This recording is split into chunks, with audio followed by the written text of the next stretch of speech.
dan mengikuti ajaran kasih doa Yesus. Tuhan, Engkau mengetahui segala kerinduan kami untuk lebih dekat dengan Engkau, untuk lebih mengasihi Yesus Kristus Putra-Mu. Namun Engkau juga mengetahui segala kelemahan kami.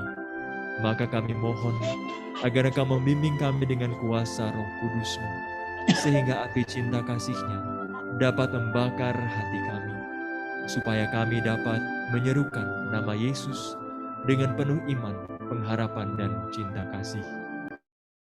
Ya Roh Kudus, inilah kami. Kami serahkan seluruh ada kami ke dalam pimpinan kuasa kasih-Mu, agar Engkaulah yang meraja atas kami, mengarahkan seluruh ada kami kepada Yesus Kristus Tuhan. Biarlah pada saat ini kami sungguh-sungguh mengharapkan pimpinan dan tuntunan kuasa kasih-Mu. Kemuliaan kepada Bapa dan Putra dan Roh Kudus, seperti pada permulaan, sekarang, selalu, dan sepanjang segala abad. Amin.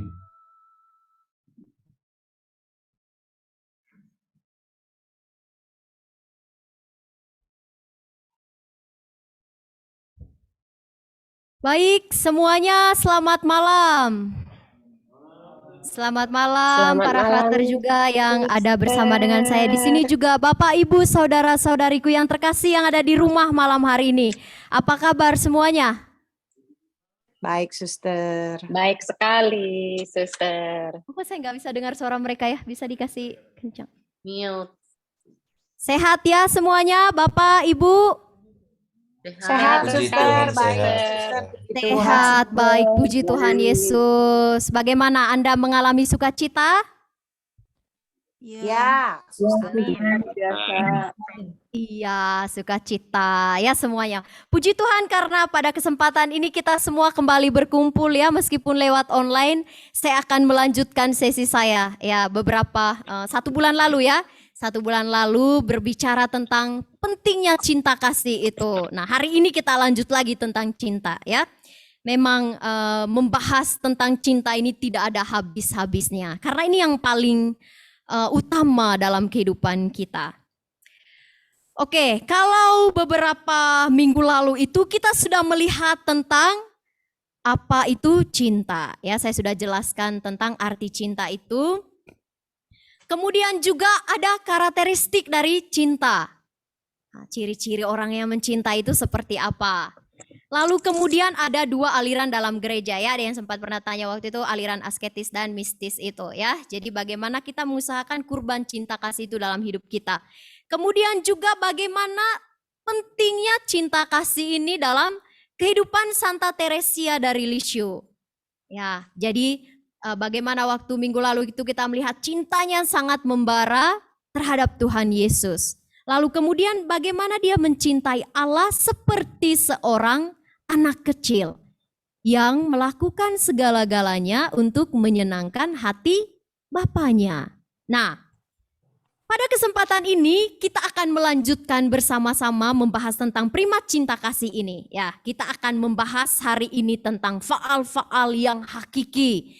Bagaimana Santa Teresia di sini dia melakukan faal-faal iman, melakukan perbuatan-perbuatan iman untuk mengembangkan cinta kasihnya terhadap Tuhan.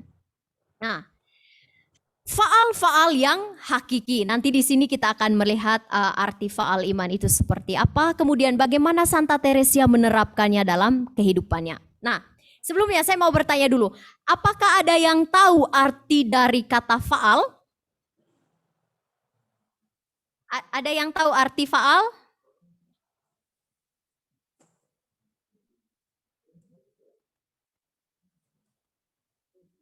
Mungkin ada yang pernah mendengar tentang, kalau mungkin ada para frater di sini ada yang tahu arti faal. Faal itu adalah Sebab. Nasihat. Oke, apalagi? Tekad. Oke. Ada lagi? Alasan. Alasan. Oke, apalagi? Perbuatan. Perbuatan. Nah, memang kalau di kamus itu ya arti faal itu ada beberapa macam ya. Di situ juga dijelaskan arti faal itu adalah perbuatan. Nah, kalau kita kaitkan dengan kehidupan rohani, faal itu adalah tindakan-tindakan iman atau perbuatan iman. Gitu. Jadi ada suatu dorongan, ya dorongan dalam diri seseorang. Dorongan itu yang membuat dia melakukan sesuatu itu. Ya, jadi semacam ada niat, ada dorongan, tapi dia melakukannya itu. Dan itu akan kita lihat secara nyata nanti dalam kehidupan Santa Teresia bagaimana dia melakukan faal iman dalam kondisi apapun, ya, kondisi apapun yang dia alami. Nah, faal iman ini nanti akan kita lihat bagaimana dalam kehidupan Santa Teresia dari Lisieux itu tindakan dia untuk melakukan cinta kasih itu dengan menyenangkan hati Yesus. Menyenangkan hati Yesus. Kemudian faal-faalnya juga dalam kehidupan dia nanti akan kita lihat adalah cinta kasihnya yang murni. Bagaimana dia melakukan segala sesuatu itu tanpa upah, ya, tanpa upah. Kemudian dalam faal juga nanti kita akan melihat bagaimana dia melakukan semua dalam tindakan dan perbuatannya. Dia melakukan apapun itu karena cinta. Ya, jadi tidak ada alasan untuk supaya saya dikasih lebih banyak sama Tuhan itu ya, tapi semata-mata karena memang cinta gitu. Karena cinta dia melakukan segala apapun itu karena cintanya kepada Tuhan Yesus. Dia mau menyenangkan orang yang dia cintai. Siapapun lah dari kita ya. Kalau orang mencintai seseorang, pasti dia menghendaki yang terbaik untuk orang itu. Kalau dia mencintai orang itu, dia akan perhatian, dia akan berikan yang terbaik. Dia akan, misalnya kalau dia berbuat salah, dia akan berusaha untuk kasih tahu ya. Kasih tahu supaya dia ada jalan yang benar. Karena dia menghendaki apa yang baik untuk orang tersebut gitu.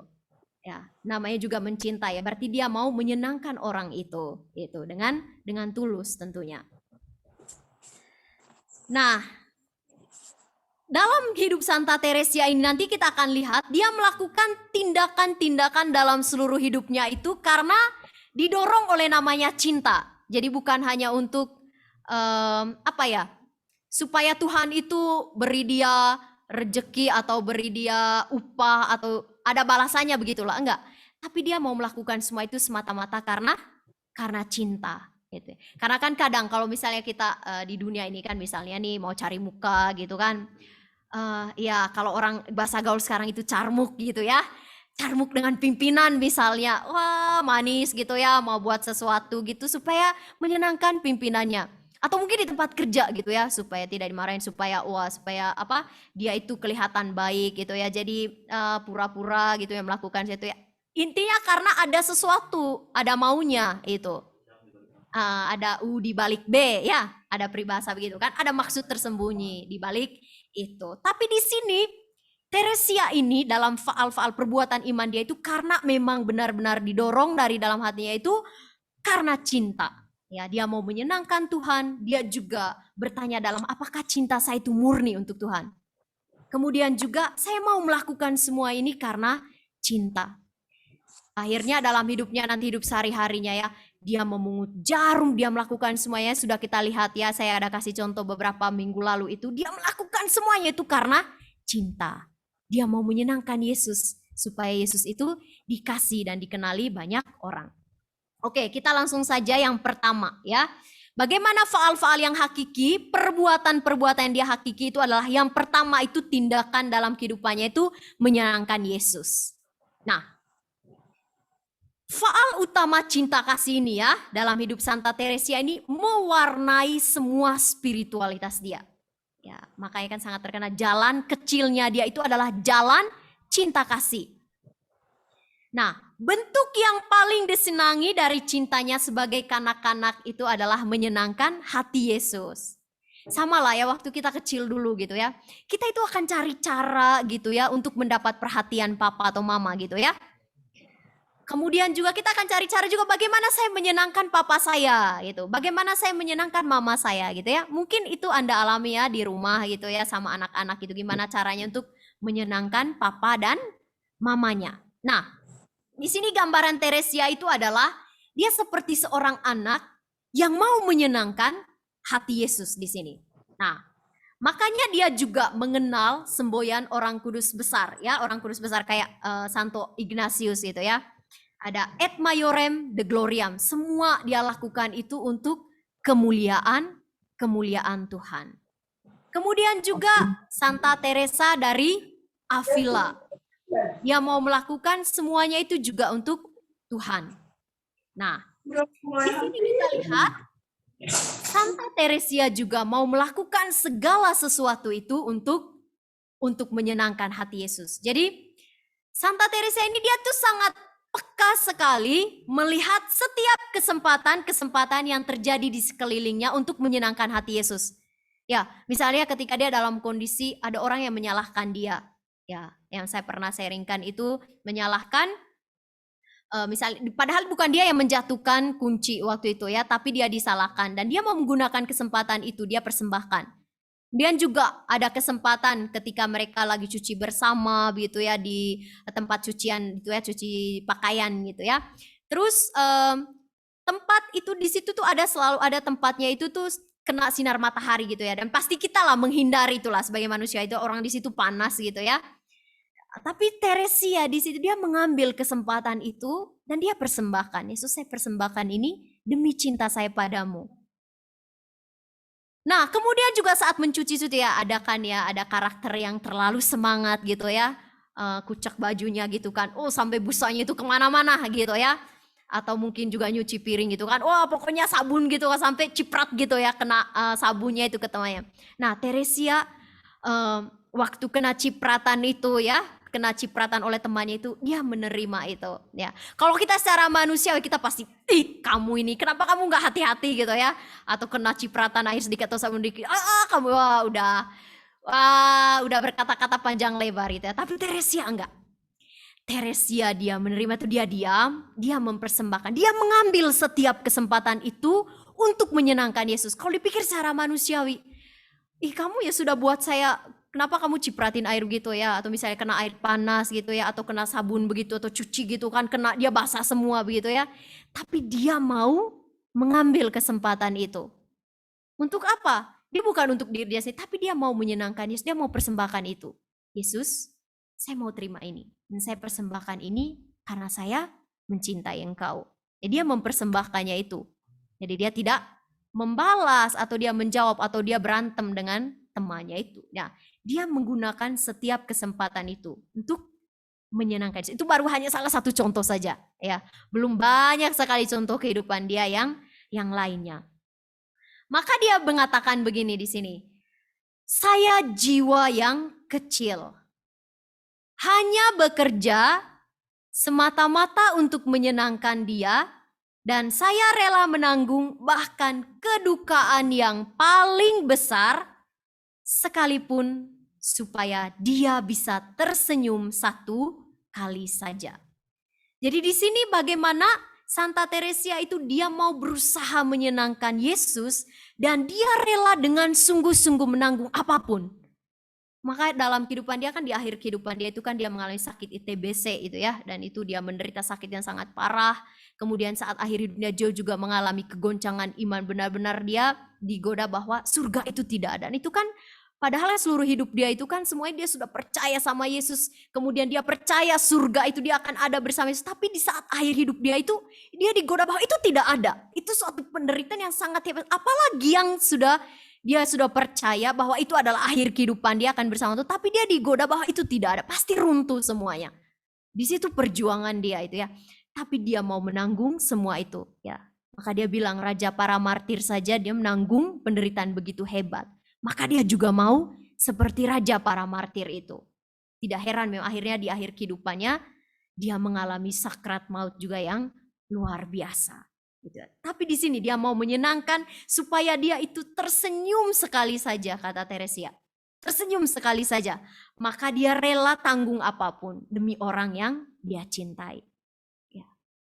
Cinta itu kan dia mengorbankan ya, menghendaki yang baik untuk orang itu. Jadi dia melakukan apapun supaya orang itu bisa senang. Jadi dia mau nanggung apapun ya.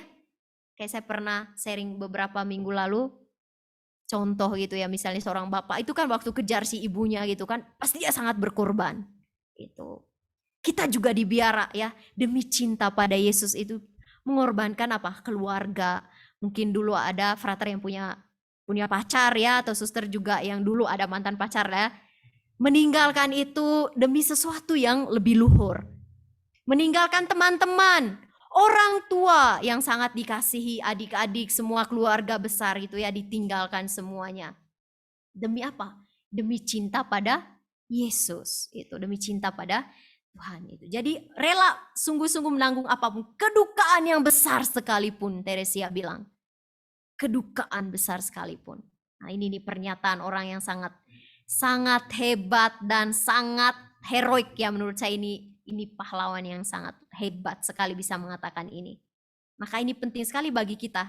Ya, penting sekali bagi kita dalam kondisi apapun, apakah ada cinta ini?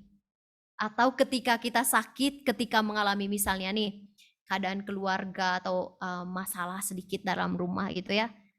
Ya sudahlah, memang Tuhan itu sudah menjauh dari kehidupan keluarga kami gitu. Sudah ada rasa apa? Ada sakit gitu misalnya anggota keluarga itu, memang Tuhan sudah tidak sayang gitu dengan kami. Tuhan sudah jauh dari kehidupan ini. Jadi tapi tidak menerima itu sebagai satu kesempatan. Nah, mungkin kita berontak ya selama ini. Tuhan, kenapa yang terjadi? Kenapa kau tidak adil? Kenapa anak saya meninggal? Atau kenapa anggota keluarga saya yang dicinta itu hilang? Meninggal gitu. Mungkin ada kemarahan, ada pemberontakan, atau mengalami rasa bosan hidup ya begini-begini aja gitu ya. Tapi kita tidak pernah melihat setiap kesempatan. Padahal kalau kita sadar sungguh-sungguh, setiap hari kesempatan itu selalu baru untuk kita. Ya, hanya kita sadar yang kadang pikir udah ini biasa aja, rutinitas hari ini lagi. Padahal Tuhan kasih kita setiap kesempatan. Ya, tergantung dari kita bagaimana kita memaknai hidup kita. Ya. Karena hari itu selalu baru. Oke, kita lanjut. Nah, Teresia tadi dia mau menyenangkan Yesus di sini karena dia mau menghibur Yesus. Luar biasa kan? Mau menghibur Yesus. Yesus yang sangat sedih dan menderita karena dosa umat manusia. Ini suatu permenungan yang sangat-sangat mendalam ya dari Santa Teresia. Ya, permenungan yang sangat mendalam karena apa? Dia bisa melihat bagaimana Yesus sedih, Yesus menderita karena dosa manusia. Maka dia ya ketika Yesus menderita, ketika dia mengenal Yesus menderita untuk kita, dia mau menanggung segala penderitaan dengan sukacita supaya Yesus itu bisa tersenyum. Nah, di sini kuncinya di sini ya. Ketika dia menemukan tujuan hidup dia, ketika dia menemukan Yesus jadi sumber, ketika dia menemukan cinta sejati itu dalam hidup dia, apapun dia bisa terima. Apapun, meskipun itu sakit sekalipun, meskipun itu penderitaan sekalipun, demi orang yang dia cintai, dia mau lakukan itu. Nah, ini ketika Teresia menemukan cinta sejatinya, nah di sini apapun, oke. Mau penderitaan itu datang, oke. Mau dia dijauhkan, oke. Mau dia direndahkan, oke. Karena apa? Dia sudah menemukan cinta sejatinya.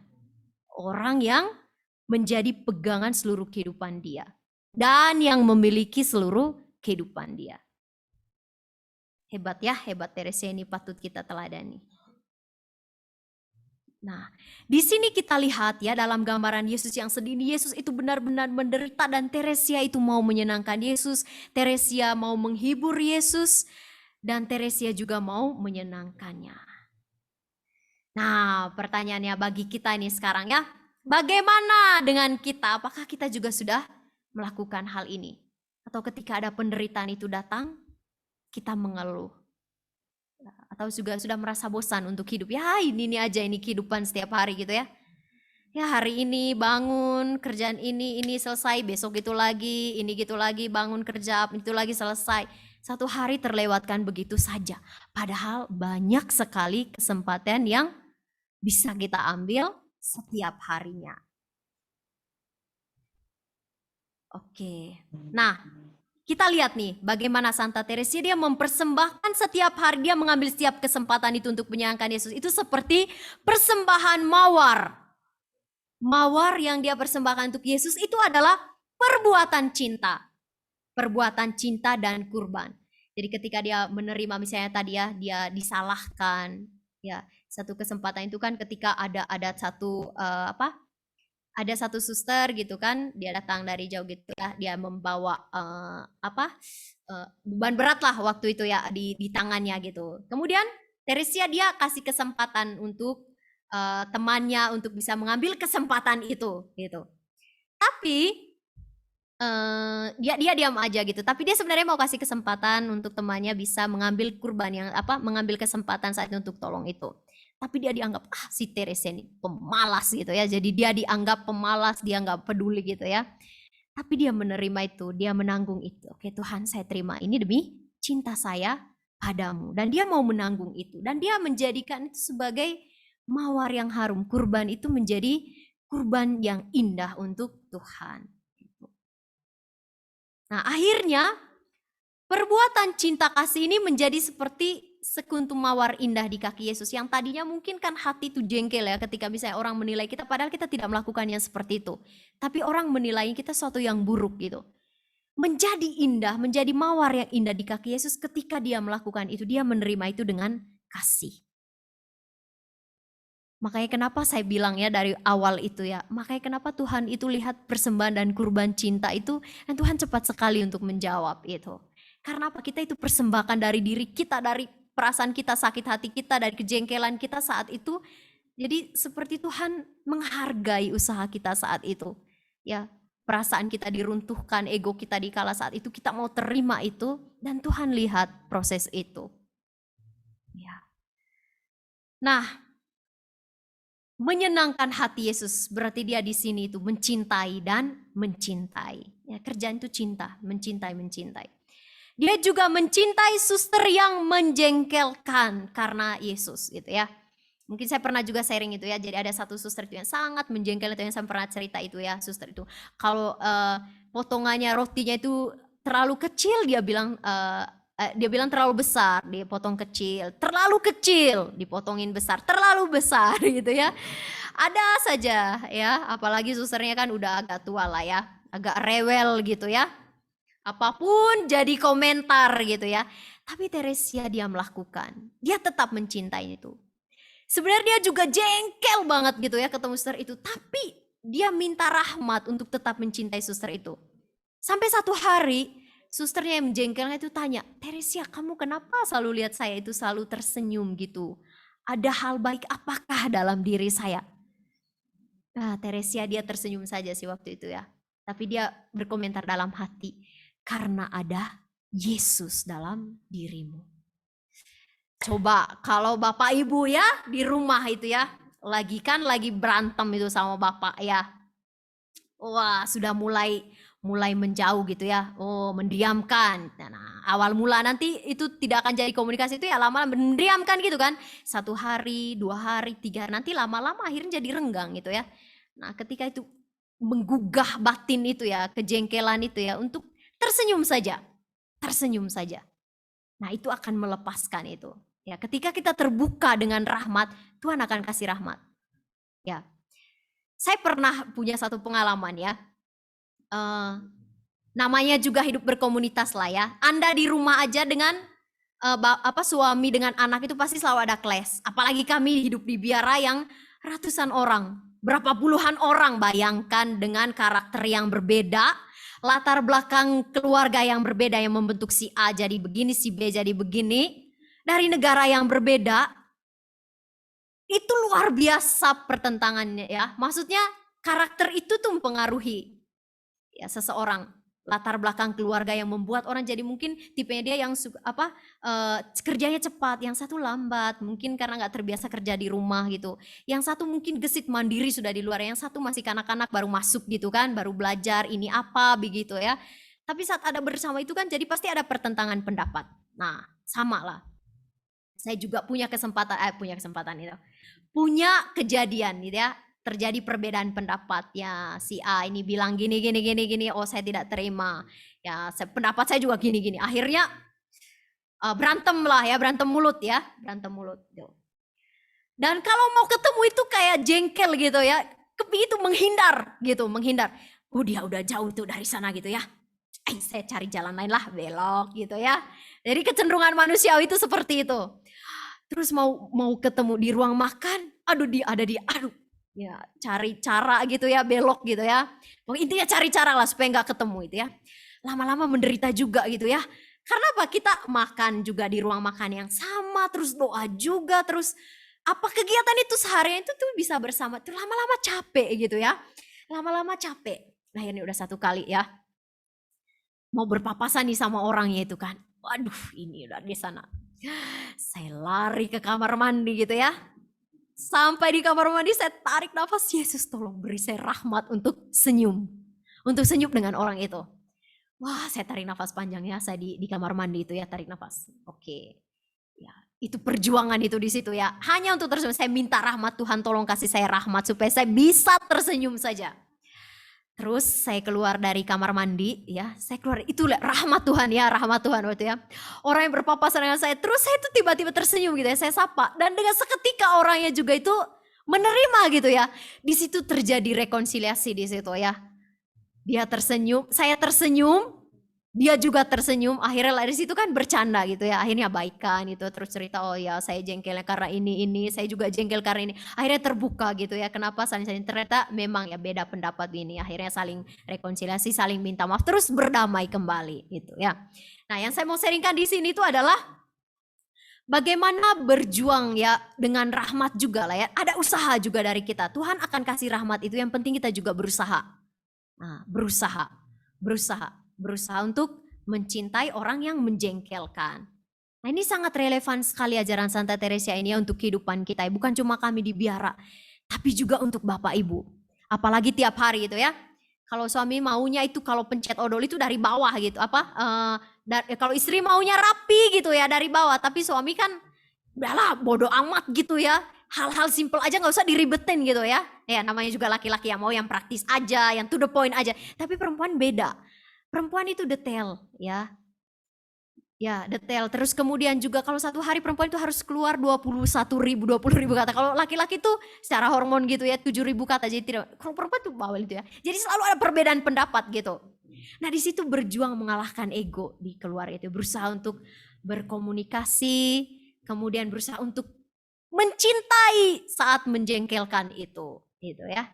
Ya apalagi Anda di rumah itu ya tiap hari ketemu ya, makan, kemudian tidur bersama ya kan di rumah. Kalau sudah tidak ada komunikasi, wah gawat nih ya. Nanti lama-lama mendiamkan 1 hari, 2 hari, 3 hari kabur, akhirnya lama-lama jadi berpisah deh. Kan sayang. Gitu ya.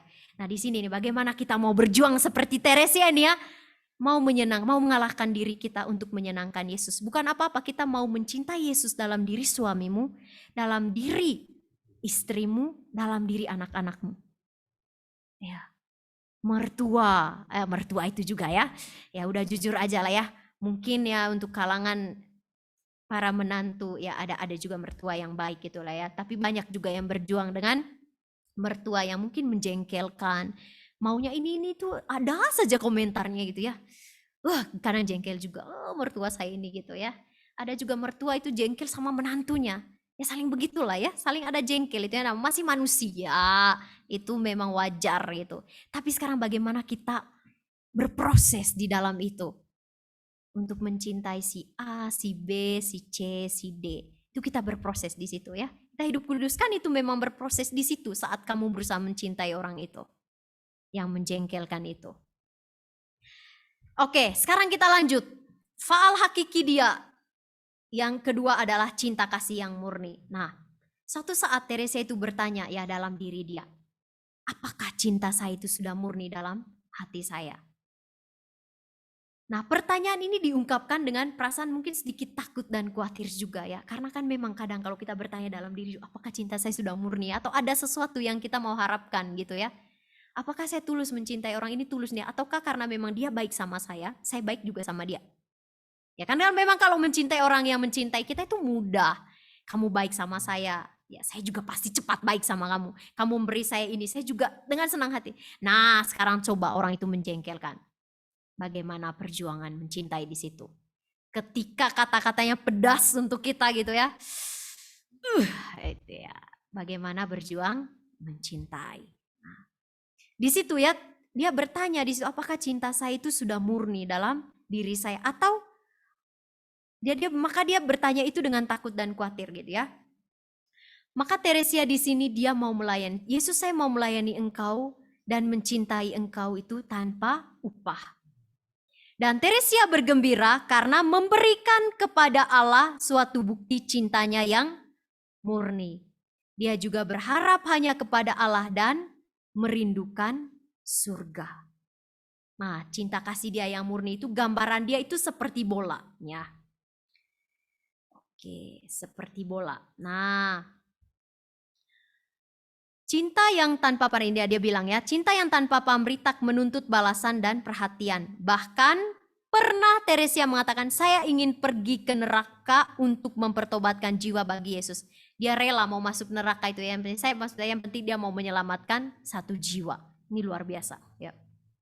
Nah, dia bilang dia mempersembahkan diri, ya cintanya yang murni ini tadi ya, mempersembahkan diri menjadi bola kecil di tangan Yesus. Nah, coba Bapak Ibu ya melihat, kita mau melihat kembali dulu ya, seperti seorang anak kecil ya. Anak kecil misalnya bola itu ya, anak itu dengan sesuka hatinya. Misalnya bola itu kalau dimainkan sesuka anak tersebut ya, dia senang kalau memainkan saat bolanya itu ya, dia tendang-tendang gitu ya. Kalau misalnya dia tidak butuh, dia taruh di pojok gitu ya, taruh di pojok. Nah, dimain juga, ditendang-tendang, terus bola itu juga dilempar-lempar. Iya kan, dilempar. Kemudian saat dia nggak mau main, udahlah ditaruh aja gitu ya, taruh aja di pojok gitu ya, atau di bawah kolong tempat tidur gitu ya. Nah, bayangkan di sini ya, ketika Teresia mengungkapkan dirinya itu seperti bola. Ya, bayangkan bola itu loh, ditendang-tendang ya, ditendang, dilempar itu. Teresia mau menggambarkan dirinya seperti itu. Kan suatu hal yang sangat luar biasa sampai dia di titik ini gitu. Saya rela dia bilang ya, mengalami fitnahan, menderita, kemudian mengalami perjuangan hidup yang berat, disalahkan, ya. Kemudian saat dia juga mengalami titik terberat, ya titik terendah dalam kehidupan dia tetap mengatakan, Yesus, aku mencintaimu. Yesus, aku mengasihi engkau di titik terendah. Nah, ini perjuangan banget buat kita. Saat kita ada di titik terendah kehidupan kita itu, kadang kita berontak ya, kadang kita marah sama Tuhan. Tuhan, kenapa ini terjadi? Tuhan, kenapa engkau mengambil orang yang saya cintai? Tuhan, kenapa ini harus terjadi dalam kehidupan keluarga saya? Tuhan, kenapa ini harus terjadi? A, B, C, D, banyak lah yang kita permasalahkan gitu ya. Kenapa ini jadi begini ya? Pokoknya selalu Tuhan yang disalahkan gitu ya. Padahal itu perbuatan kita sendiri ya. Kita selalu salahkan Tuhan. Ya, pokoknya Tuhan itu jadi, tapi Tuhan itu diam aja ya. Ya Tuhan itu diam aja. Itulah ya maha rahimnya Tuhan itu. Ya maka Teresia ini dia mau seperti bola itu, dia mau menanggung saat titik terberat dalam hidupnya, seperti bola itu ya, dilempar, ya dimainkan, udah saat dibutuhkan itu enggak juga ya, Yesus mau pakai dia juga, oke. Enggak juga, tidak apa-apa. Dia tetap mencintai Yesus. Dalam kondisi kehidupan dia yang parah juga pun dia tetap mencintai Yesus. Maka dia katakan begini, Yesus tidak berkata apa-apa kepadaku dan aku pun tidak mengatakan apa-apa kepadanya. Kecuali bahwa aku semakin mencintai dia daripada diriku sendiri. Dan saya merasakan jauh di kedalaman lubuk hatiku bahwa memang demikianlah adanya. Sebab sesungguhnya aku ini lebih menjadi miliknya daripada milikku sendiri. Saya akan merasa malu kalau cintaku itu serupa dengan cinta para kekasih di dunia ini, yang selalu terarah pada tangan kekasihnya untuk melihat apakah dia tidak datang membawa suatu hadiah bagi dia. atau memandang wajahnya untuk menemukan suatu senyuman cinta kasih yang menyejukkan hatinya. Jadi kan kalau cinta orang di dunia itu kan pasti mengharapkan balasan gitu ya. Apakah dia membawa sesuatu untuk saya? Kalau dia bawa sesuatu untuk saya, cenderung kita untuk ya balas juga gitu ya. Tapi saat kita dalam kondisi kita menderita, saat orang itu menjengkelkan kita, nah apakah di situ cinta kita murni di situ untuk mengasihi orang itu? Ya, sampai pada cinta yang sejati. Saat misalnya ketika contoh ya. Misalnya inilah ya terjadi permasalahan dalam keluarga lah. Mungkin suatu saat suami menyimpang gitu ya. Mengkhianati janji setia dalam pernikahan. Di saat seperti itu sanggup nggak istri itu untuk memaafkan? Pasti itu dengan air mata untuk bisa memaafkan, untuk bisa mengembalikan rasa percaya lagi gitu. Itu pasti perjuangan berat dan itu hanya rahmat ya kan, untuk bisa mengampuni. Nah disitulah cinta dimurnikan, cinta sejatinya di situ tuh, cintanya yang murni di situ dilihat gitu ya. Sungguhkah dalam kondisinya seperti itu dia mencintainya, ya mencintai sisi suaminya yang borok itu, harus sampai di titik itu. Nah disinilah Teresia itu ya, sampai dia bilang gitu, sesungguhnya aku ini lebih menjadi miliknya daripada milikku sendiri. Ya, sesungguhnya aku lebih menjadi miliknya daripada milik saya sendiri lagi. Nah, itu dia. Maka di sini saya bilang ya, cinta itu membutuhkan namanya perjuangan Bapak Ibu ya. Ajaran Teresia penuh cinta kasih, kesan memang jalan rohani yang sangat romantis gitu ya. Semua itu cinta gitu ya. Persembahkan demi cinta, udah lakukanlah semua, tapi di situ butuh perjuangan. Ya kalau lihat di gambarnya Santa Teresia itu kan ada mawar ya, ada mawar gitu ya. Wah kelihatan itu, dia pegang mawar gitu ya, indah sekali dia mempersembahkan kurban. Tapi kurban itu adalah sakit hati dia, penderitaan dia, luka-luka hati dia difitnah itu semuanya ya. Cinta kasihnya itu ya kelihatan memang romantis gitu ya, jalan rohani itu sangat romantis, tapi ternyata tidak hanya sekedar romantisan ya. Ini tuh butuh namanya perjuangan. Ya. Karena apa di sini? Dengan segenap hati, segenap jiwa, segenap akal, budi. Nah, cinta kasih ini tak lain merupakan ya, kayak kalau kita lihat dalam Matius 22 ayat 37 sampai 40 itu kan cinta kasih ini tak lain merupakan hukum utama yang dikatakan oleh Tuhan Yesus. Nah, kasihilah Tuhan Allahmu dengan segenap hati, segenap jiwa, segenap akal budi. Nah sekarang bagaimana dengan segenap hati kita itu ya? Hati kita selama ini ada di mana gitu? Apakah kita mementingkan pekerjaan kita daripada Tuhan, relasi kita dengan Tuhan? Mungkin sebagian kehidupan kita itu kita lebih mementingkan hal-hal yang kita pikirkan yang di dunia ini, misalnya pekerjaan mungkin, kita menjadikan itu prioritas yang pertama. Nah, relasi sama Tuhan itu ada di nomor berapa? Ya, pernah dalam satu kesempatan retreat ya, di list gitu kan, dikasihlah sama peserta retreat ini gitu ya. Oke, sekarang apa pertama-tama yang menjadi prioritas itu? Yang lain lah, uang lah, yang apa gitu ya. Terus Tuhan itu ada di paling bawah gitu ya, di listnya itu ya. Karena apa? Orang mengutamakan apa yang menyenangkan di dunia ini gitu. Tapi Tuhan itu, karena banyak konsep orang zaman sekarang ini gitu kan, udahlah, yang penting menikmati hidup ini ya, saya kerja keras, saya melakukan ini gitu ya, tapi soal relasi dengan Tuhan misalnya untuk ke gereja gitu ya, udah cincailah, untuk doa itu apa, tapi maksudnya karena ini tidak menjadi tujuan dasar hidup gitu. Jadi akhirnya kita melihat realitas relasi dengan Tuhan itu yang hanya udahlah rutinitas aja, udah misa begitu aja, udah hidup doa begitu aja, udah baca kitab suci begitu aja. Jadi rutinitas hidup kita juga pun ya udah begitu-begitu aja gitu. Karena apa? Karena kita tidak pernah menempatkan Tuhan itu yang menjadi nomor satu. Tapi kalau dia yang paling utama di sini nih ya, mencintai dengan segenap hati. Mencintai dengan segenap jiwa, akal budi. Nah, akal budi nih. Saat doa ya mengarahkan seluruh pikiran. Kadang kan cenderung akal budi kita saat doa kan kemana? Kadang mengarahkannya kemana-mana lah ya saat doa, mungkin pikirannya kemana-mana. Nah, bagaimana sekarang mengarahkan pikiran itu gitu ya untuk mengasihi Tuhan saat itu hanya ada saat itu gitu ya. Bagaimana mencintai Tuhan dalam kondisi kita tidak merasakan apa-apa. Kayak ada boring gitu lah ya. Maksudnya tidak ada rasa lagi yang menggebu-gebu seperti dulu gitu ya. Wah, merasakan penghiburan rohani gitu ya. Ada sukacita perasaan gitu ya. Kalau mencintai Tuhan dengan perasaan itu selalu berubah. Ya, baru rasa senang penghiburan itu keluar dari misalnya setelah doa gitu lagi tiba-tiba muncul lagi rasa marah. Perasaan berubah gitu. Terus saat juga kadang doa gitu kering gitu ya. Kayak tidak merasa apa-apa sudah. Kayak sudah ya udah doa-doa aja. Nah, di sini bisa melakukan faalis itu ya. Tuhan, dalam kondisi apapun yang saya alami, saya tetap mencintai Engkau. Meskipun saya tidak merasakan Engkau hadir saat ini, faal iman itu dalam tindakan, saya tetap mengasihi Engkau. Meskipun sudah tidak ada rasa, itu ya, saya tetap mencintai. Gitu.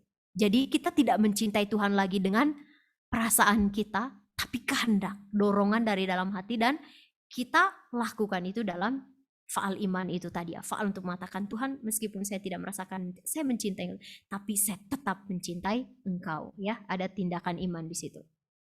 Nah, mencintai dengan segenap hati, segenap jiwa, segenap akal budi itu tidak mudah. Ini gambar suatu perjuangan. Ya, bicara tentang cinta ini ya, waktu kita tinggal beberapa menit lagi, sebenarnya masih panjang sekali, tapi ya semoga lain waktu ada kesempatan. Oh, saya ini aja lah ya. Mana itu bukunya? Itu buku sangat bagus ya, punya Romo, itu baru dibuat ya. Oh, ini sangat bagus sekali, Romo, itu sudah ringkas. Kalau waktu itu saya kasih itu ada sorry ya. Waktu itu tuh ada yang tebal ya, tapi ini sudah ringkas sekali dan ini tuh sistematis sekali, bahasanya juga sangat sederhana. Ini dari bahasanya yang Romo ini ya. Jalan Kecil Santa Teresia ini bisa 2 hari aja udah bisa baca. Ini tipis sekali ya. Bisa nanti di sini materi saya, karena malam hari itu saya tidak bisa menjelaskan semua karena waktu ini. Jadi Anda bisa order ini aja. Gitu ya. Untuk memperdalam, saya tidak promosi ini ya, tapi memperdalam ya, promosi ya, tapi memperdalam pengetahuan Anda tentang, karena ini temanya sangat menarik sekali. Semua pembahasan Suster Frater ke depannya nanti itu berbicara tentang Santa Teresia, dan ini sangat sistematis. Jadi saya sarankan Anda untuk memiliki buku ini ya, bisa dibaca, luar biasa. Karena ini sangat relevan nih, kisah hidupnya, jalan kecilnya, jalan Injilnya Santa Teresia itu sangat relevan dengan kehidupan kita setiap hari gitu ya. Ini teladan Santa Teresia ini sangat luar biasa. Nah, makanya Santa Teresia ini dia mengatakan begini. Nah, cinta Teresia kepada Yesus amat besar sehingga membuatnya mampu menanggung segala sesuatu, menjadikan segala yang pahit menjadi manis. Iyalah ya. Jadi yang pahit jadi manis. Tiada yang lebih manis, tiada yang lebih kuat dan melapangkan dada daripada namanya cinta. Ya, memang cinta itu manis ya, tapi dalam rasa manis itu juga ada pengorbanan, ada pahit juga gitu ya. Ya, pahit jadi manis itu. Kalau orang sudah mencintai itu, wah, itu perjuangannya hebat. Nah, sewaktu mau masuk biara, dia sudah siap untuk mengalami berbagai macam salib, namun setiap salib diterimanya dengan gembira. Nah, sedikit lagi ya. Bagi Teresia, salib merupakan rahmat dan tanda cinta kasih Allah yang mempersatukan dirinya dengan Yesus yang tersalib. Jadi salib itu dia jadikan suatu rahmat. Dia menyatukan penderitaan dia itu dengan Yesus yang tersalib. Jadi ketika dalam kondisi penderitaan terbuluk sekali di titik terendah kehidupannya, dia tetap menyatukan itu dengan Yesus yang menderita di salib. Nah, ini perjuangan. Tadi saya bilang cinta ini butuh perjuangan. Nah, di sini setiap salib itu punya nilai penebusan yang bisa menjadi berkat bagi orang lain, menjadi suatu silih dan membawa pertobatan bagi orang lain. Ya, misalnya ini ada anggota keluarga kita yang sakit atau kita yang sakit, kita bisa persembahkan sakit itu ya. Misalnya dia sedang menderita kesakitan ya. Tuhan, saya persembahkan ini untuk satu jiwa di api penyucian. Atau ada pernah satu pengalaman itu ya, dia lagi kondisinya itu sakit gitu ya, sakit agak parah ya waktu itu ya. Jadi waktu itu juga susah makan gitu ya, dan dia tidak bisa menghabiskan makanan. Terus dia mempersembahkan itu kepada Tuhan. Yesus, saya mau menghabiskan makanan ini saya mau mempertobatkan mungkin 1 jiwa di api penyucian. Ya, saya mau selamatkan 1 jiwa di api penyucian. Jadi si saudari saya ini dia mau makan itu ya, dia berjuang rasa sakit itu bahkan untuk 1 jiwa, untuk keselamatan 1 jiwa. Ya. Nah, Tuhan sendiri itu bersabda. Allah bersabda ya bahwa suatu saat dia itu akan menghapus air mata kita. Dia akan menghapus air mata dari mata kita. Jadi semakin banyak air mata yang dicucurkan, semakin besarlah upahnya kelak. Ya, semakin apapun ya, sebesar apapun yang Anda tanggung saat ini ya, belajar untuk menanggung itu menyatukan dengan Yesus. Ya mungkin Anda berpikir kali ya, mungkin suster yang ngomong itu mudah saja gitu ya. Kami yang melakukan itu sulit ya, sama, kita juga sama-sama berjuang ya kan, saya bilang tadi berproses di dalam itu. Ya, berproses untuk menanggung semuanya itu ya, untuk menyatukan itu dengan salib Kristus, untuk mempersembahkan itu sebagai kurban cinta kasih. Dan itu tidak mudah. Itu tidak mudah. Bagaimana mencintai orang yang sulit, yang sudah menyakiti kita sudah mau berusaha untuk memaafkan, tapi orang itu tetap menjengkelkan. Nah, di situ perjuangan yang sangat hebat. Ya. Berjuang untuk menerima, berjuang untuk menanggung rasa sakit, berjuang ketika kita ada di titik terendah dalam hidup kita untuk mempersembahkan kepada Tuhan Yesus. Ya, jadi waktu kita sudah selesai. Ya, sebenarnya materinya masih banyak, tapi saya sarankan Anda baca buku di Santa Teresia itu ya, dan semoga ada kesempatan lain kita bisa berjumpa lagi. Ya, nanti bisa dilanjut di tanya jawab ya. Oke. Sekarang kita lanjut dengan doa Yesus ya. Oke. Ya. Saya kembalikan dulu kepada moderator. Terima kasih Suster Alexa. Kita akan teruskan dengan meditasi doa Yesus sekarang. Sambil menunggu persiapan dari Pater dan Suster di sana ya.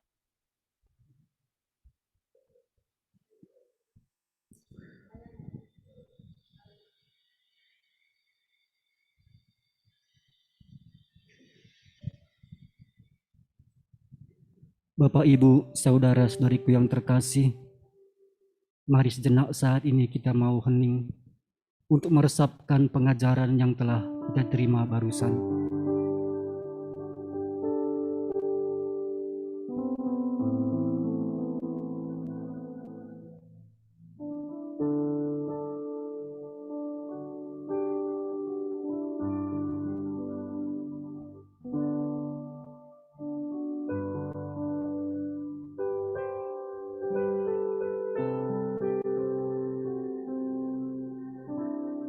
Cinta memampukan kita untuk berkorban. Karena kasih memampukan kita berkorban demi Tuhan Yesus. Karena Yesus sendiri yang telah lebih dahulu menanamkan kasih-Nya dalam hati kita masing-masing. Kasih Yesus senantiasa menghiasi hati dan jiwa kita. Kasih Yesus yang paling indah dalam kehidupan kita. Yesus selalu mengalirkan kasih-Nya di dalam hati kita masing-masing.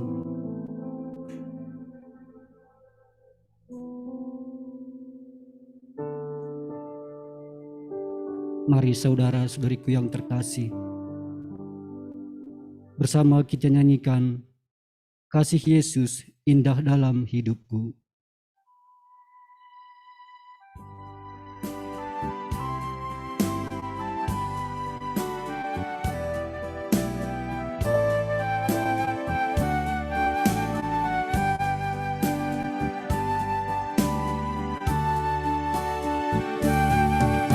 Kasih Yesus indah dalam hidupku,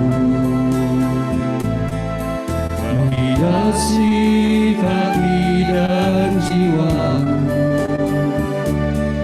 Ku tak dapat hidup tanpa kasih Tuhan, pegang tanganku sepanjang hidupku.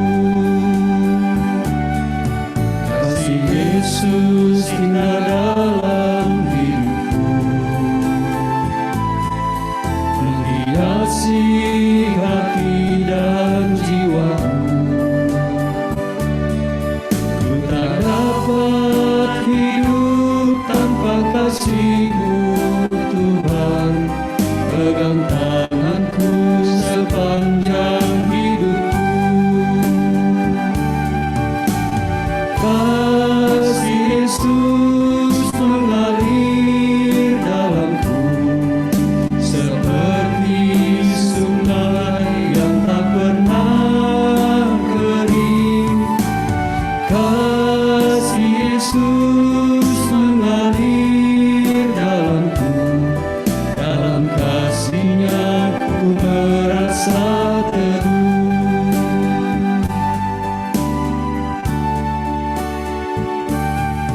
Kasih Yesus indah dalam hidupku, menghiasi hati dan jiwaku. Ku tak dapat hidup tanpa kasih-Mu Tuhan, pegang tanganku sepanjang hidupku.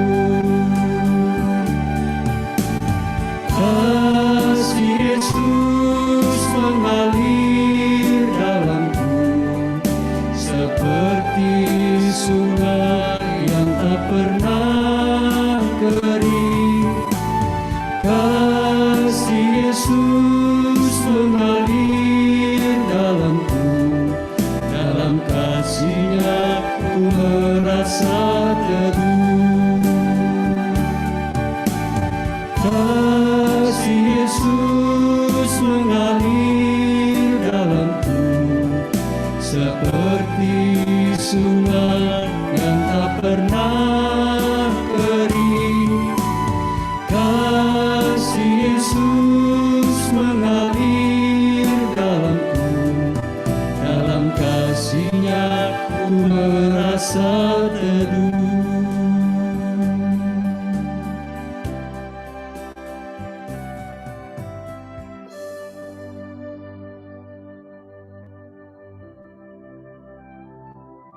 Sungguh indah kasih Tuhan yang selalu tinggal di dalam hati kita, yang selalu menyegarkan jiwa kita, dan yang menguatkan kita di saat kita lemah, di saat kita mengalami pergumulan di dalam kehidupan kita. Dan biarlah pada saat ini kita mau terus datang kepada Tuhan, karena di dalam hadirat-Nya kita boleh mengalami sukacita, kita boleh mengalami kebahagiaan. Kita nyanyikan, di hadirat-Mu aku puas.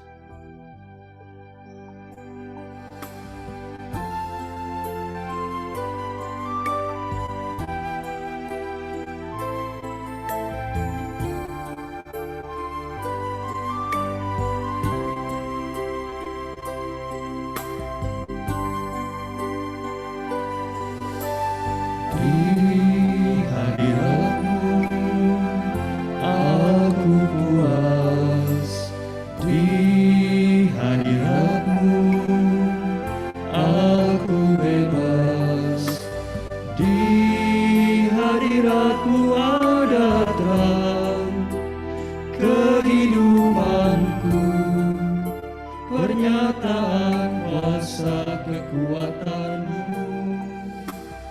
di hadirat-Mu ku datang, persembahkan lagu di hadapan Rajaku.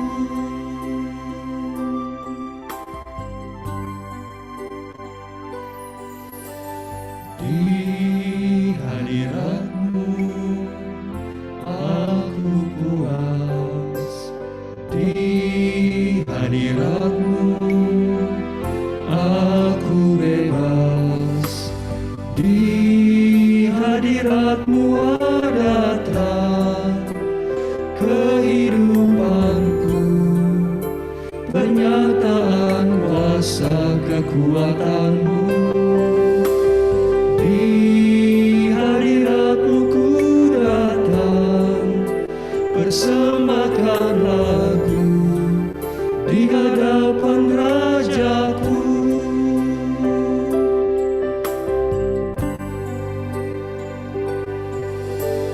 Di hadirat-Mu aku puas, di hadirat-Mu aku bebas, di hadirat-Mu ada terang kehidupanku, pernyataan kuasa kekuatan-Mu.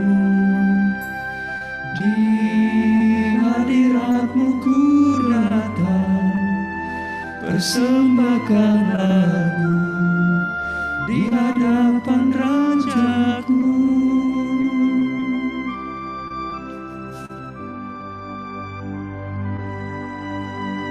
Di hadirat-Mu aku puas, di hadirat-Mu aku bebas, di hadirat-Mu ada terang kehidupanku, pernyataan kuasa kekuatan-Mu. Di hadirat-Mu ku datang, persembahkan lagu di hadapan Rajaku.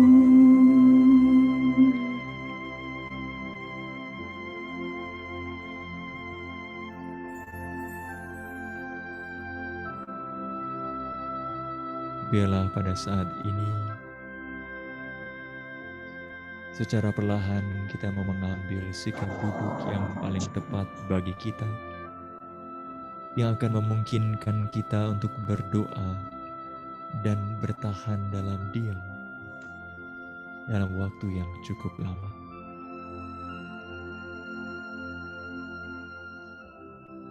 Anda dapat duduk di atas kursi ataupun mengambil sikap duduk seperti yang sudah kita contohkan sebelumnya.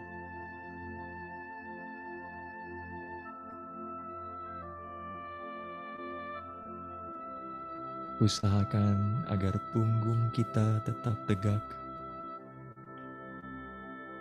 namun tetaplah rileks, santai, dan tenang.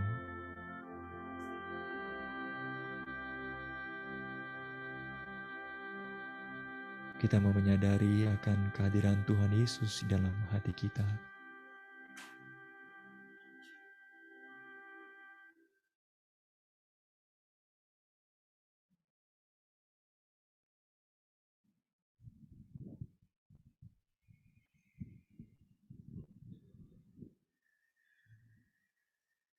Dan saat ini, tariklah nafas panjang 2-3 kali.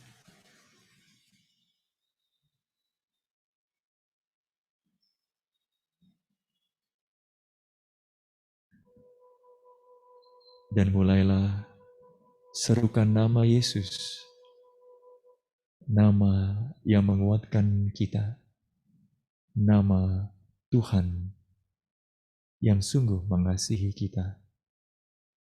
Kita serukan dengan penuh iman, pengharapan akan kasih-Nya. Yesus, Yesus. Kita serukan di dalam batin kita dengan iman, pengharapan, dan kasih.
Teruslah menyadari akan kehadiran Yesus saat ini bagi kita.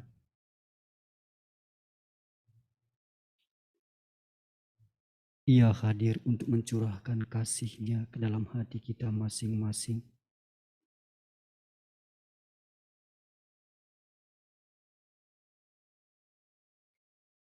Sejenak dalam hati kita saat ini, kita mau bersyukur atas kasih Yesus yang Dia hadirkan ke dalam hati kita masing-masing.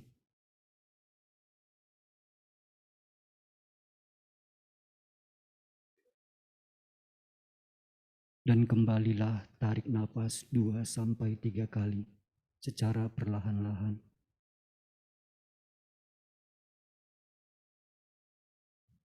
Dan secara perlahan-lahan pula bukalah mata Anda. Sebagai ungkapan syukur kita kepada Tuhan atas kasih-Nya yang Dia anugerahkan kepada kita. Kita mau bersyukur dalam hati kita masing-masing saat ini.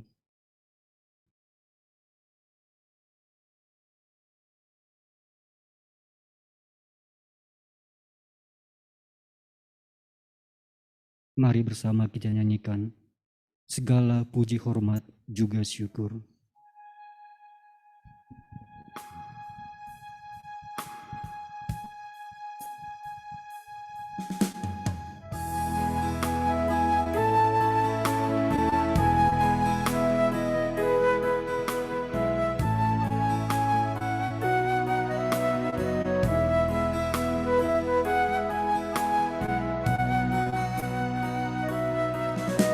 Segala puji hormat juga syukur ku naikkan bagimu, karena cintamu yang tiada terukur, segenap hidupku bagimu. Segala puji, hormat juga syukur ku naikkan bagimu, karena cintamu yang tiada terukur, segenap hidupku bagimu. Segenap hidupku bagimu, segenap hidupku bagimu. Kemuliaan kepada Bapa dan Putra dan Roh Kudus, Seperti pada permulaan, sekarang, selalu, dan sepanjang segala abad. Amin.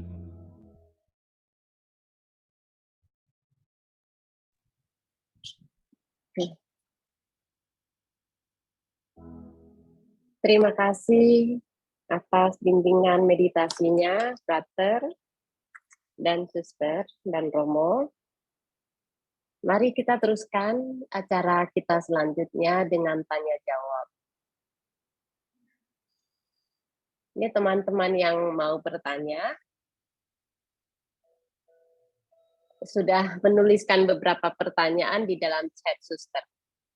Jadi bagi teman-teman yang lain yang juga mau bertanya, itu boleh angkat tangan langsung juga ya. Jadi langsung menanyakan pertanyaannya langsung. Ada yang satu, mungkin saya bacakan dari chat dulu ya, Suster ya. Oke, silakan.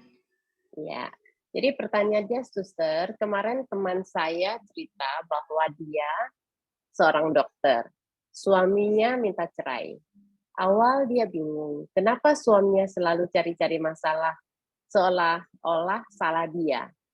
Akhirnya dia tahu bahwa suaminya banyak selingkuh, bahkan waktu awal pernikahan. Tapi suaminya tetap tak mau mengakui bahwa dia dipukul. Maaf, ya. Oke, jadi itu kira-kira pertanyaannya. untuk ibu yang bertanya, mungkin boleh menambahkan sedikit lagi. Jadi pertanyaannya itu apa?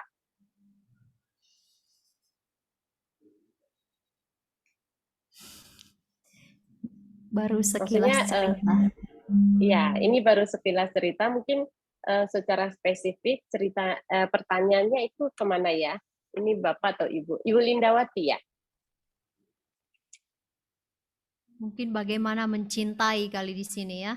Sudah Bukan, melakukan dia seperti itu. ini, Ya, suster, dia silakan Ya. Ibu. akhirnya dia ketemu dengan seorang bapak yang bisa melihat ya, seorang Katolik.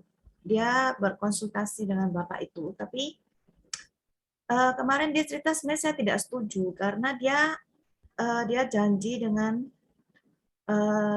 anak-anaknya bahwa dia minta waktu setahun dan ini udah tinggal 6 bulan bahwa untuk menuju bapaknya untuk cerai.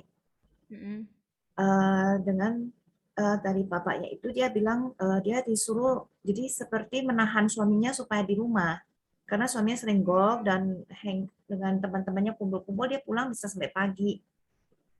Akhirnya nggak tahu, dia kerjain suaminya, jadi kepala suaminya itu seperti bisulan, jadi terpaksa dia gundulin kepalanya, jadi suaminya nggak bisa pergi, dia malu, dia pakai topi gitu. Jadi tapi saya bilang cara itu sebenarnya salah menurut saya gitu. Apakah itu bisa gitu membuat suaminya kembali, saya bilang. Kalau menurut saya sih dia harusnya sih berdoa menyerahkan kepada Tuhan ya. Tapi menurut suster gimana ya? Saya juga bingung. Saya minta waktu dia minta curhat ke saya juga bingung nanggepinya. Saya udah suruh dia konsultasi ke Lembah Karmel. Terus gimana? Tapi dia merasa dia maunya private gitu. Dia ganti-ganti, dia nggak bisa. Dia untuk ke Lembah Karmel dia tidak bisa karena dia nggak bisa ninggalin suaminya karena takut suaminya itu pergi sama cewek lain. Jadi dia mesti harus standby di rumah. Jadi Iya saya Ibu, salah. ini masalahnya kan karena private banget ya Ibu ya. Iya. Dan itu kita nggak bisa bahas untuk konteks tanya Ya. jawab seperti ini. Nah, kan ada apa namanya konsultasi online kan para suster dan frater. Nanti bisa dikirimkan ya frater ya, nanti ada nomor konsultasinya para suster dan frater. Jadi nanti tinggal hubungi aja nomor mana. Jadi ada HP yang sudah tersedia untuk menerima misalnya kalau ada yang mau konseling online gitu, karena memang secara tatap muka sekarang belum. Nah, kalau di situ mungkin akan apa treatmentnya ya lebih dalam dan lebih detail gitu ya, sama nanti frater atau romo atau suster yang menangani itu.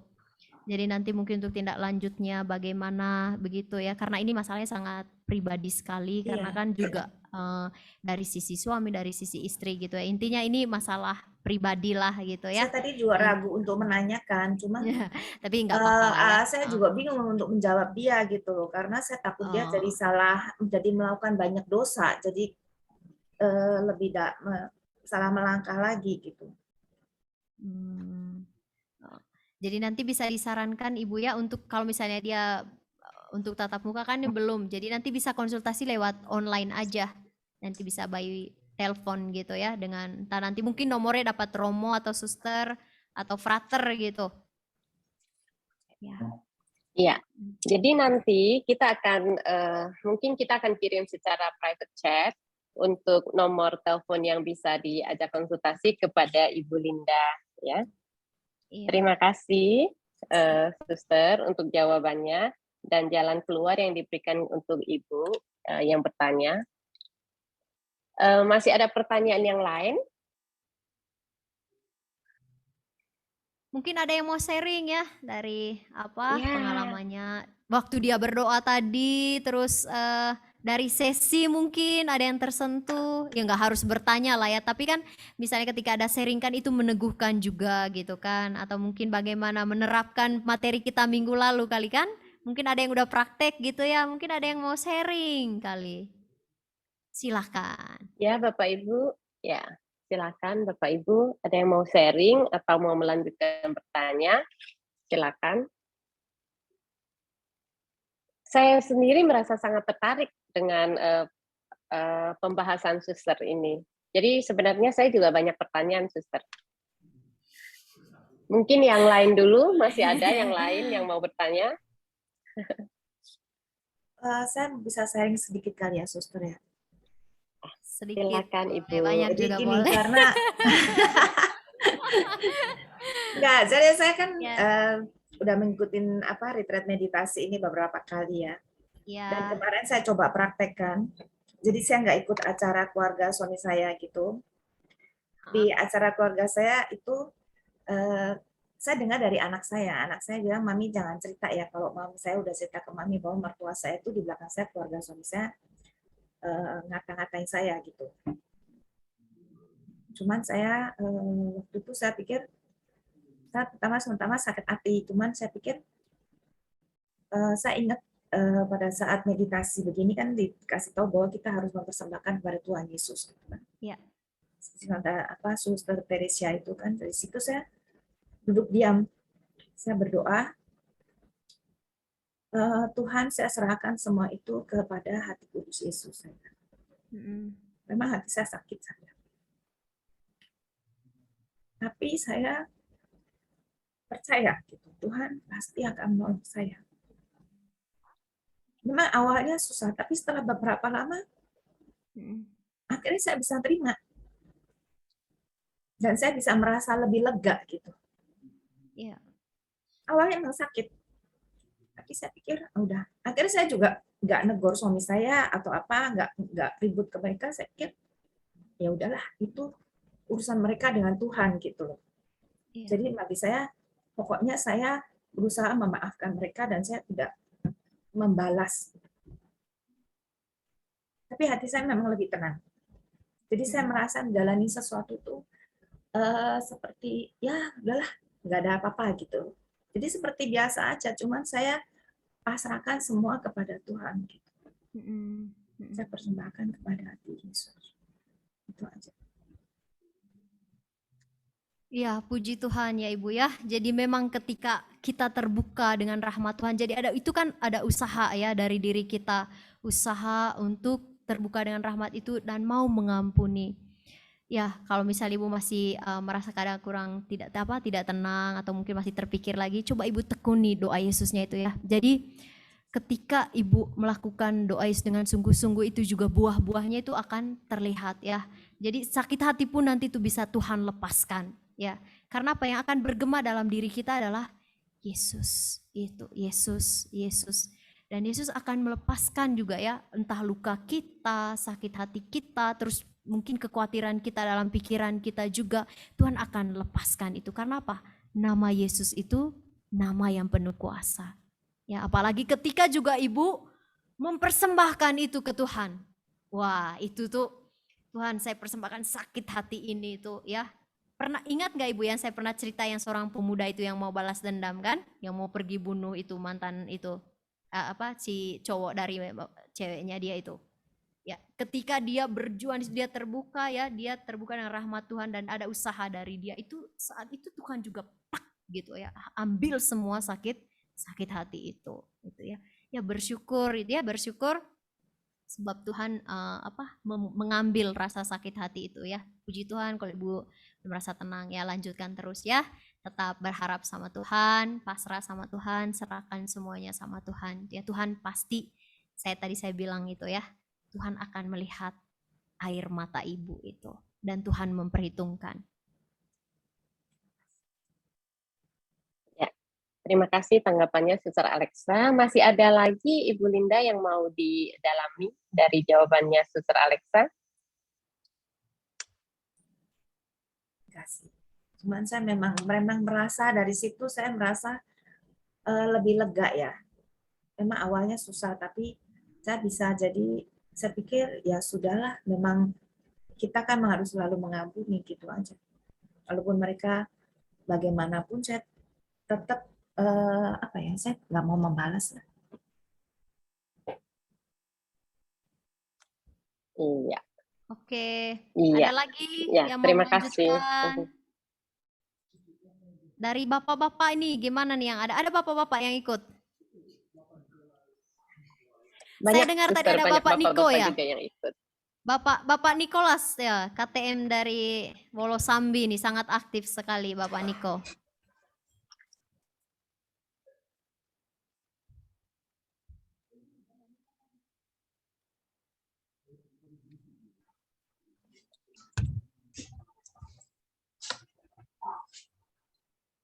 Silakan Pak Niko.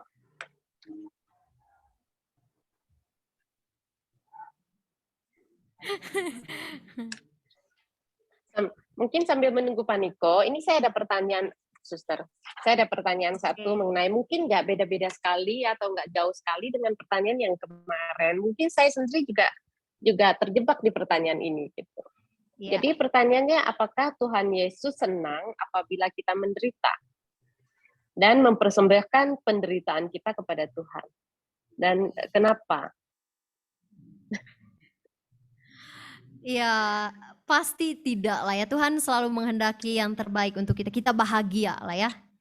Cuma karena kan penderitaan itu kan ya itu kan dari manusia sendiri juga ya. Nah, kadang Tuhan membiarkan itu terjadi. Bukan Tuhan itu senang kita menderita, itu enggak ya. Tapi kan di sini di posisi ketika kita mengalami penderitaan itu, kita persembahkan. Karena cenderung ya kan kita sebagai manusia itu kita memberontak kan. Ya, misalnya nih kita dapat sakitnya, masa sih orang yang mencintai kita itu rasain loh kamu sakit gitu kan? Nggak mungkin. Tapi ketika dia sakit, misalnya ini saya sakit parah nih ya, saya persembahkan itu, Yesus saya mau menanggung rasa sakit ini demi cinta saya padamu. Dan di situ Yesus lihat bagaimana kita menerima rasa sakit kita itu dan kita tidak mengeluh, kita persembahkan gitu. Seperti itu Ibu. Jadi sebenarnya bagaimana tanggapan kita terhadap apa yang Tuhan berikan kepada kita, itu yang penting ya, Suster. Jadi bukan penderitaannya itu yang penting, bukan penderitaan yang diberikan itu yang penting, tapi bagaimana cara kita merespon yang diberikan oleh Tuhan kepada kita, itu pasti ada tujuannya, begitu ya, Suster? Ya, karena kadang juga Tuhan tidak memberikannya itu kepada ya Tuhan itu. Tapi misalnya nih karena tingkah kita, misalnya Tuhan tidak mungkin memberikan lah misalnya nih orang ini karena apa? Misalnya anak muda ini ya dia keluar dari rumah itu dia main motor gitu kan ya. Tuhan tidak membiarkan kamu celaka gitu nggak. Tapi karena kan orang itu sendiri kan. Nah, terus dia sudah celaka gitu ya, dia kena tabrak gitu lalu kakinya patah gitu. Yang semulanya tadi dia menderita, dia marah, jengkel gitu kan. Nah, tapi dalam jalannya itu kan karena dia sendiri kan, ya sendiri karena dia ugal-ugalan gitu kan, nah dia menderita kan jatuh ya, ya kan Tuhan tidak bilang udah rasain kamu gitu nggak ya, tapi karena ulah dia sendiri. Tapi ini sekarang dia proses di situ menghadapi penderitaan dia akibat dari perbuatan dia sendiri kan, akibat dia. Nah memang juga ada penderitaan yang Tuhan biarkan itu terjadi gitu ya, seperti dalam kitab Ayub itu kan ya, Tuhan mengizinkan peristiwa itu terjadi gitu ya, untuk membawa orang itu semakin dewasa lagi dalam imannya. Itu dalam arti harapan dia, karena kan kadang orang gitu ya sudah lupa sama Tuhan gitu ya, dia sibuk mungkin selama ini misalnya sibuk kerja-kerja gitu, ada di titik akhirnya dia maksudnya jatuh dalam misalnya bangkrut gitu ya, di titik itu barulah dia cari Tuhan gitu. Oh Tuhan, barulah di titik itu sudah nggak punya apa-apa, di titik terendah hidup dia itu baru di situ dia ngeh gitu ya, bahwa dia punya pemberi kehidupan, barulah di situ mulai cari Tuhan gitu ya. Ada orang gitu, jadi macam-macam gitu ya. Ada orang itu menderita karena perbuatan dia sendiri ya juga ya. Ada yang Tuhan izinkan itu terjadi dan tapi sekarang disposisi kita berproses untuk menerima itu, untuk mempersembahkan itu sebagai kurban cinta bagi Tuhan. Itu dari kitanya. Terima kasih Suster jawabannya. Sekarang menjadi sangat jelas buat saya. Iya. Buat teman-teman masih ada yang mau bertanya lagi? Boleh angkat tangan, raise hand. Selamat malam, Suster Alisa. Silakan. Selamat malam Ibu. Ibu siapa ini? Itu menceritakan tentang wilayah Tresia, Lukvia. Itu sangat meneguhkan kehidupannya. Benar-benar tersentuh ya malam ini apa yang aku cintain. Seorang ini Tresia, Lukvia sungguh menguatkan setiap perjalanannya apa yang kita persembahkan setiap penderita ya. Di situ Iya. Tuhan kasih kesempatan belajar ya. Kalau malam ini tentang apa yang kejadiannya Tresia Lutfi itu sangat menguatkan setiap kehidupan pribadi ya, menjalankan satu keluarga yang sederhana. Semua itu jalan Tuhan menguatkan kita. Semakin kita setia bersama Tuhan di dalam perjalanan hidup, di dalam setiap tetesan perjuangan kita ya. Tapi di situ, di balik semua itu, pasti seperti apa yang Tresia Lutfi mengalaminya. Itu hanya kita berumah tangga, dia memang ya satu nama Tresia Lutfi yang sungguh suci ya, benar-benar mengabdi hidupnya ya kepada Tuhan Yesus. Nah, kalau dalam saat ini mendengarkan semua renungan pencerahan inspirasinya, sungguh membuat kita semakin kuat ya menjalankan yang tidak kesempurna ini ya bersama Tuhan ya. Pasti kita ada cinta kasih dalam hati kita bersama Tuhan Yesus. Kita jangan menyerah setiap kehidupan kita ya. Di dalam setiap gejolak kehidupan keluarga, semakin kita mencinta Tuhan, semakin Tuhan membuka jalan buat kita jalanin semua gejolak yang apa yang kita alamin. Jangan khawatir mendengar suara Tuhan. Sudah lama ya, aku sangat menyenangkan ya Tresia Lutfi ini ya. Di dalam hati saya juga menyenangkan bunga mawar ya.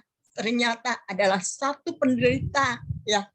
Saya tidak tahu, tapi aku bersyukur ya. Dan terima kasih Tuhan, bunga mawar membuat aku semakin memperdalam cintaku bersama Tuhan. Di dalam satu keluarga juga semakin memperdalam aku dengan relasi ya. Di dalam setiap kebencian, apa yang ku alamin, di situ aku membawa kemanisan di dalam hidupku bersama Tuhan Yesus. Bisa keluar jola ini menjadi satu kekuatan ya. Semakin aku mencintai orang yang membenci aku, ya, menguatkan, semakin hikmat rahmat Tuhan ya turun di dalam hati iman saya yang tidak sempurna ini, menjadi satu pribadi yang sangat dalam aku bersama Tuhan, ya, selalu menguatkan walaupun hari ini air mata sudah tidak pernah mengalir ya. Dari dulu juga penjuangan ya itu satu kehidupan kita bersama Tuhan ya. Tetap dengan setia hati kita ya. Tuhan tidak meninggalkan kita. Pasti tangannya menopang kita. Apa yang kita ngalamin seperti Santa Tresia Lutfi ya. Nah, kita hanya sebagai manusia ya yang penuh dosa ini. Tuhan masih ada kesempatan kita dalam pertobatan hidup kita ya. Semakin kita menuju jalan pengharapan, cinta kasih Tuhan berserta kita. Yang penting Amin. kita ya. Amin. Ya, Terus terima kasih alami Ibu apa ya. yang di dalam setiap hidup Untuk iman kita ya. peneguhannya. Nah, itulah Tuhan Yesus senantiasa berserta kita. Jangan putus asa ya. Teman-teman di dalam Zoom ini, walaupun tidak kenal, ada yang kenal ya. Aku bersyukur ya. Semua jalan Tuhan selalu menguatkan kita. Jangan menyerah. Segala sesuatu yang ada di dalam keluarga, kita mengasihi, mengampunin satu dengan lain. Supaya cahaya Tuhan menerangi setiap iman kita. Rahmat-Nya semakin tumbuh di dalam hati kita. Terima kasih Ibu. Terima kasih Ibu Yuliana. Terima kasih. Namanya Santa Teresia dari Lisieux, Ibu ya. Iya, Lisieux. itu. Dari dulu aku sangat mencintai dia. Kagum. Ya. Terima kasih. Terima kasih Ibu Yuliana. Terima kasih sama-sama hari dalam. Ya. Terus ini ada satu lagi suster yang mau sharing ya, yang ada sharing, saya bacakan ya suster. Ini maaf saya sharing sedikit. Tadi selesai materi, air mata saya langsung mengalir dan saya rasa rahmat Tuhan bekerja memberikan kasih dan kekuatan untuk mengampuni dan menerima orang tua yang menjengkelkan dan suka memutarbalikkan kenyataan. Amin. Juga saya merasa diampuni karena melakukan kesalahan yang sama berkali-kali. Ada dorongan untuk mencari sakramen rekonsiliasi.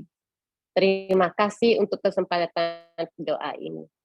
Terima kasih. Ya, ini Puji Tuhan. Ya. ya puji Tuhan. Terima kasih untuk sharingnya Ibu. Ya, Iya. senang Nanti sekali mungkin kalau untuk apa sakramen rekonsiliasi nanti mungkin kalau udah dibuka di paroki mungkin ya bisa diarahkan ke situ. Ya, ya, mungkin sudah baik. dibuka kali ya. Sudah dibuka Oh kelihatannya sudah ya ya untuk ya. yang Bisa segera langsung bisa ke situ ya ya, supaya apa ya, bebannya bisa langsung terlepas ya.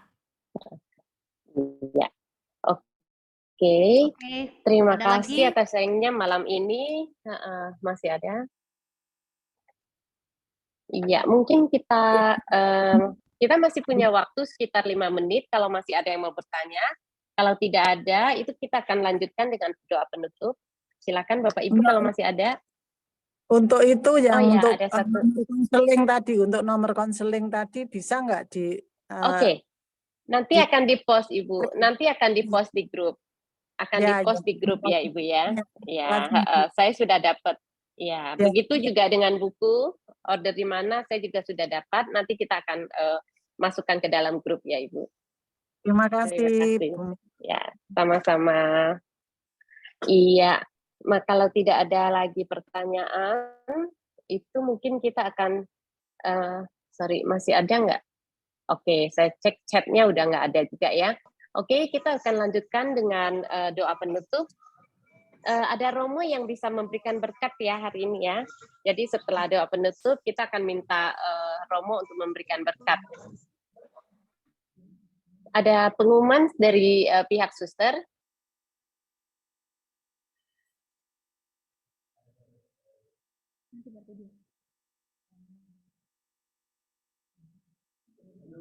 Sebentar ya, mau Ya, oke silakan suster.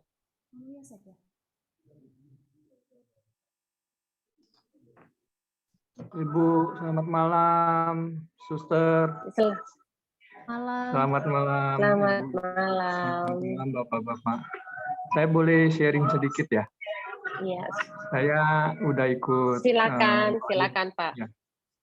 Saya baru ikut doa Yesus mungkin waktu awal pandemi ya, dari awal pandemi sekitar 2 tahun lebih, dan saya juga merasakan sangat banyak manfaatnya, sangat banyak sekali serta pengajaran dari Bapak Kamel. Saya juga tahun ini juga udah gabung jadi anggota KTM, udah ikut misa komitmen, dan saya berterima kasih untuk teman-teman kakak-kakak yang di Light yang sungguh sangat luar biasa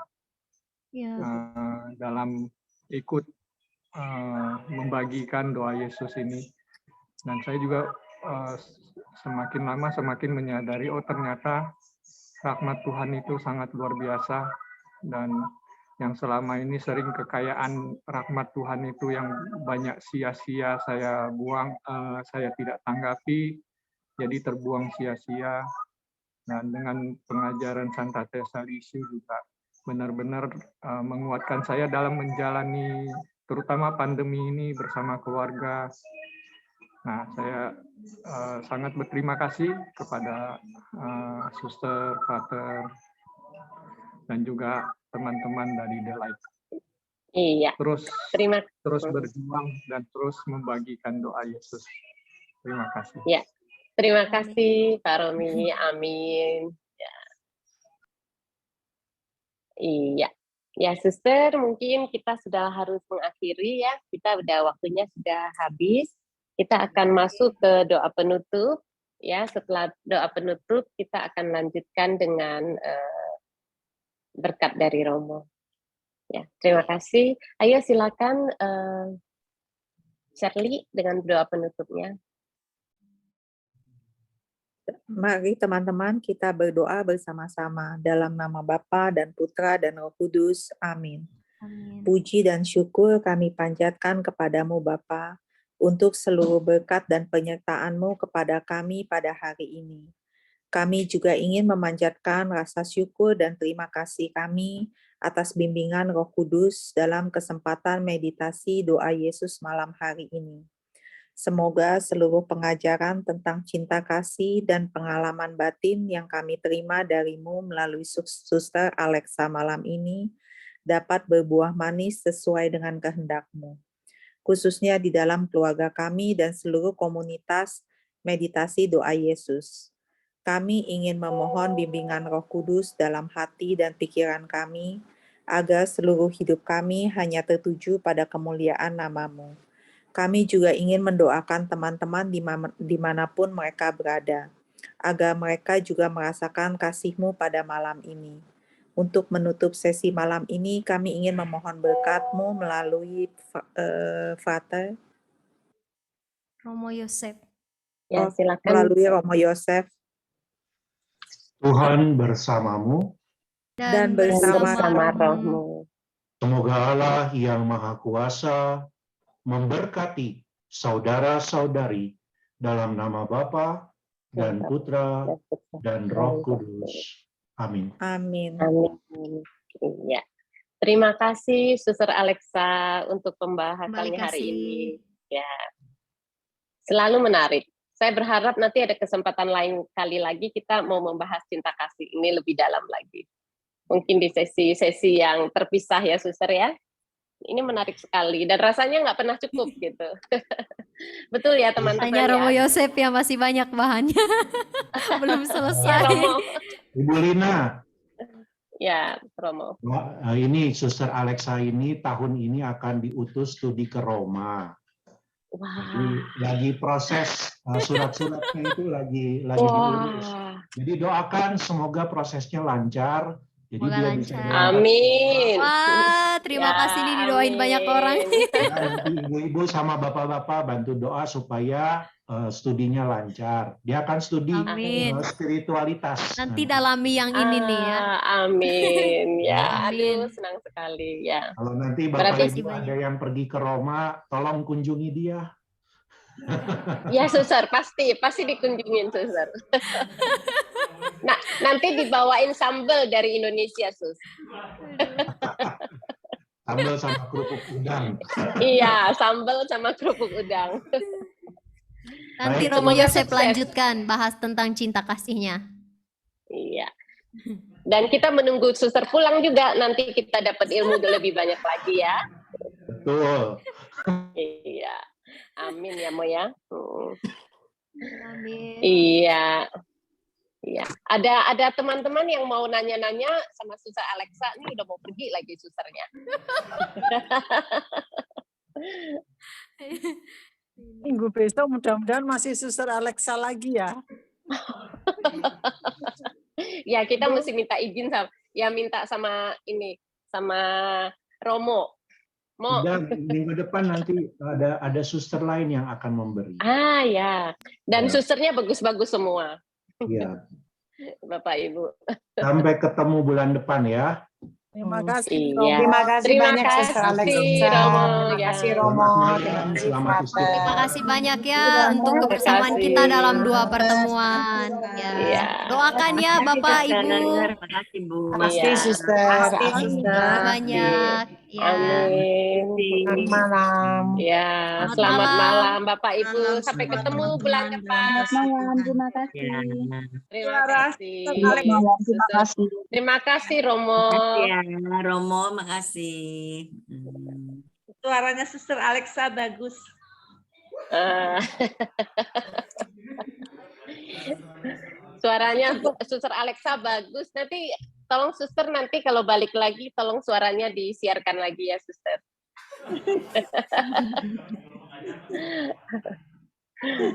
Ya, pasti kita akan ketemu lagi sama Suster ya. Puji Tuhan banyak. Izin live Iya, ya, Suster Alexa dan Ya. teman-teman terkasih. Oke, selamat Selamat malam. malam. Tuhan Terima kasih, berkati sampai semuanya ya. ketemu. Sehat-sehat Tuhan berkati. semuanya. Ya. Ya, Terima kasih. kembali kasih. Terima kasih.